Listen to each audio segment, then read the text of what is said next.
Sodom and Gomorrah is connected to Abraham. So can you tell us something about these cities, where they are maybe and similar?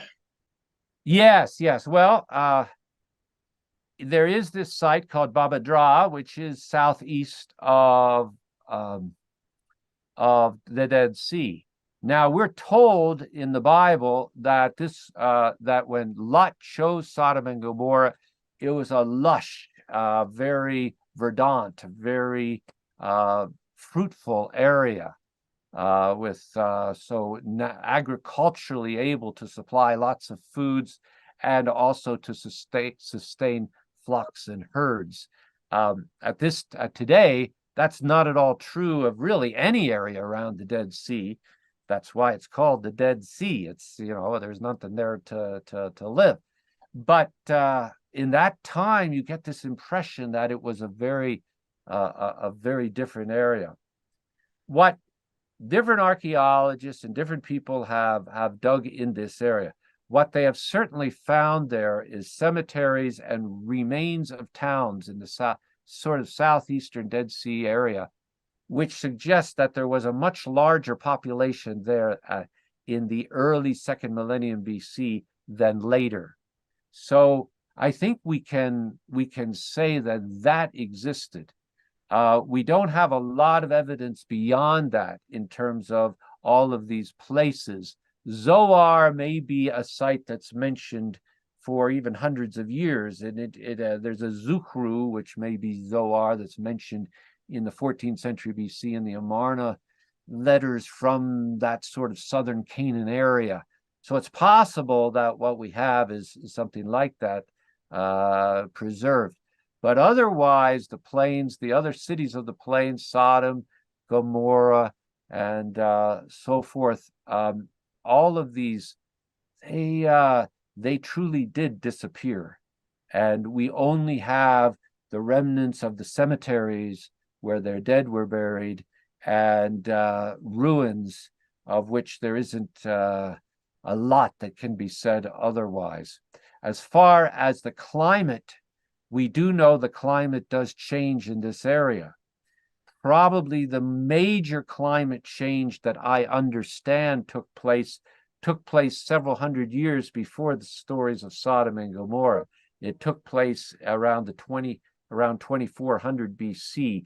There was a lot more population all over this area, and then around that time there was a major sort of drying. There was a less rainfall after that time all across this region, the whole region, and that has been measured.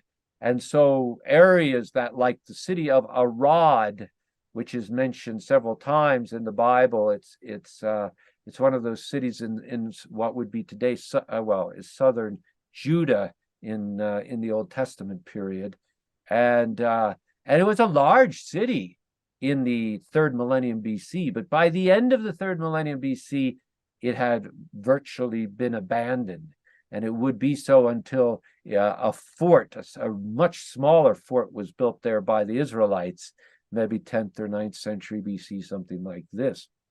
So during this period, it was not occupied, and this is true of site after site. Now, that's not exactly the same time as when Sodom and Gomorrah are ruined, but you could imagine pockets of places where you would still have some fertile location, and perhaps the area had more water in it at that time. If so, it could have been a greener area, and then the destruction that's mentioned in Genesis 19 then takes place, and all of that is lost. So that's my best understanding of that. Yeah, great. I remember when a professor of archaeology, Walter Rast, said that if we want something to know about Sodom and Gomorrah, we should investigate edh-Dhra, Numeira, and similar cities. So, Yeah. do you see similarities between Numeira and Gomorrah, between those words? It's possible, yes. There's always the problem there, though, of somebody later on naming it, where does that name come from, Numeira? And so is it around going back? And do we have attestation of it? As far as I know, we don't in Old Testament times. So you always wonder, well, somebody might have come along and said, this looks like a good place for Gomorrah. I'll name it something like that. And so it's hard to know. That's all I would say. But those are Sodom, Gomorrah, Gomorrah.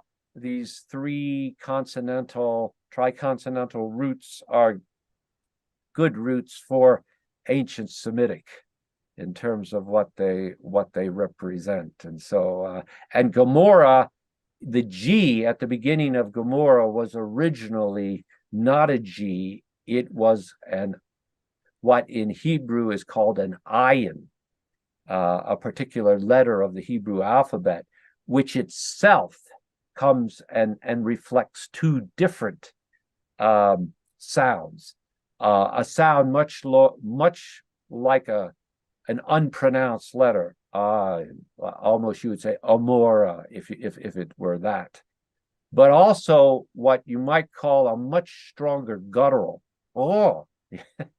like Gomorrah, and that's why